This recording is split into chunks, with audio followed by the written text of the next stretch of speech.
As we're rapidly approaching the new academic year, here are my 5 top tips for starting or returning to university studies.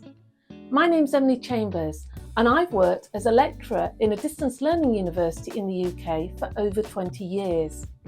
From planning your study time, organising your study space and establishing contact with your tutor and other students, my tips should help you to kickstart your preparations for the new academic year and get off to a good start with your studies.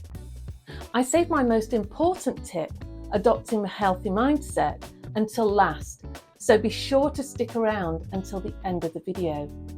I'd invite you, the viewer, to also add your tips in the comment sections of this video so that together we can build a useful resource for anyone who's watching. Said that you felt lost 100 times before, going in circles on a one-way street, running till your feet get sore.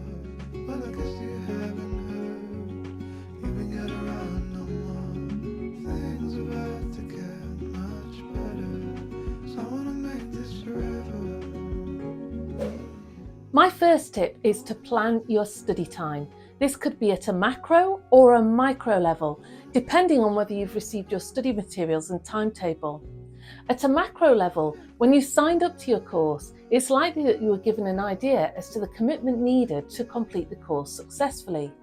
You can use this information to block out periods of time in your calendar when you intend to study. Don't forget to allocate time for your other commitments, such as work, caring responsibilities, and downtime.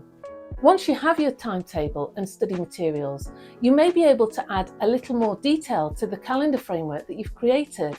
So you might specify different study tasks in your calendar, whether it's attending a class, speaking with your tutor, or working through study materials or an assignment on your own. You might also have a hunch as to how long study materials are going to take you to complete. So for example, these study materials are going to take longer than these. At a micro level, as the academic year begins, you'll need to plan your time from week to week in a greater level of detail.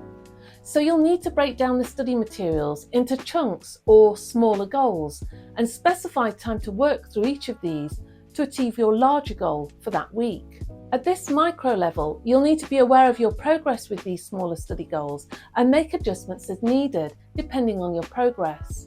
Seek advice if you're not sure how to adjust your study goals for that week, particularly if you begin to fall behind with your studies.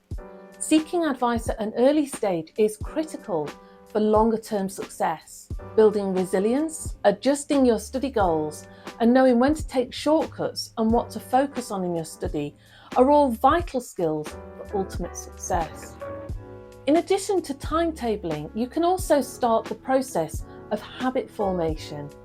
So if you know you intend to study every Monday, Wednesday and Friday evenings at 7 p.m, make time to sit in your study space and engage in reading or writing to begin forming the habit.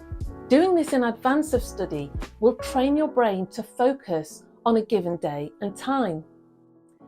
Tip number 2 is defining and organising your study space and thinking about your study preferences.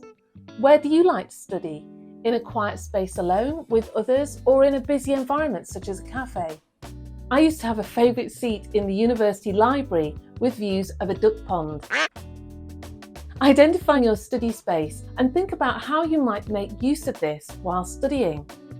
If your study spot is at home, how can you make this more comfortable?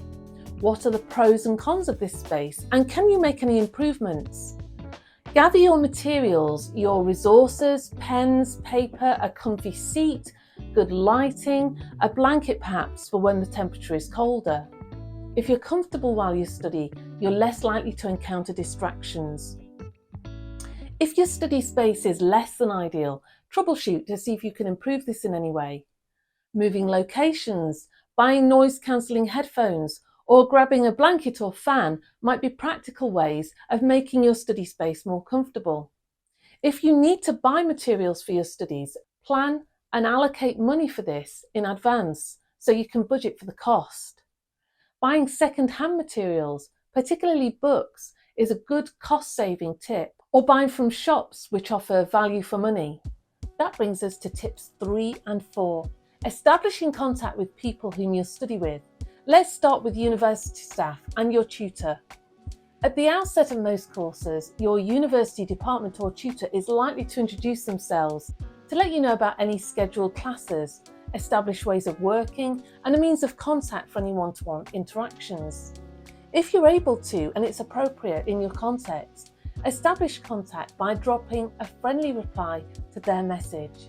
If you've established a good working relationship, you're more likely to be comfortable about reaching out to your department or tutor if you encounter any difficulties during your studies. If you're expecting contact from university staff but don't receive this, consider reaching out to the student administrative support for your course.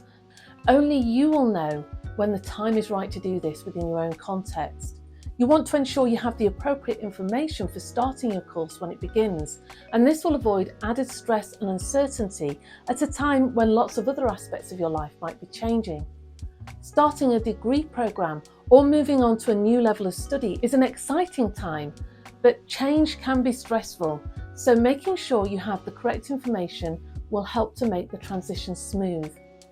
Let's move on to contact with other students whom you'll be studying alongside.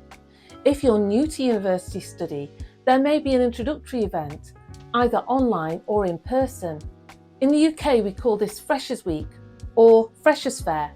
Making new friends is important for establishing support networks whilst you study, opening up social opportunities, but also for chatting about the learning materials and building your understanding of these through conversation. If you're studying at a distance, seek out opportunities to make contact with your peers. This might be through an online event, a chat forum, or through social media. We've reached that point in the video where I need to cue a drum roll. That's right, it's my final study tip. And this, in my opinion, is the most important tip of all: adopting a positive and optimistic mindset for your studies. This is particularly important if you've experienced knockbacks in your studies in the past or have negative experiences with education. It can be difficult to make a psychological break from past experiences or try again at something you've previously struggled with. If you feel comfortable doing so, spend some time thinking about your past study experiences, where you excelled and what you struggled with. The key, I believe, to overcoming difficulties is identifying different approaches, practical steps to something which challenges you, and experimentation. Whilst doing this, keep an open mind and try to avoid self-sabotaging with negative self-talk, which often takes the form of not truly believing you can overcome your challenge. I had a negative experience with a specific aspect of my studies when I was 18, despite excelling in many other areas. I tried to move beyond this experience in my 20s and then again in my 30s. But it wasn't until a fourth try in my 40s before I began to make significant changes to overcome this. Prior to my fourth try, I spent time, around 3 months, scrutinising my past experiences and thinking about how I was tackling the problem. The shift was psychological rather than practical. I can't gradually became maybe I can. And this shift of mindset was remarkable when I tried again.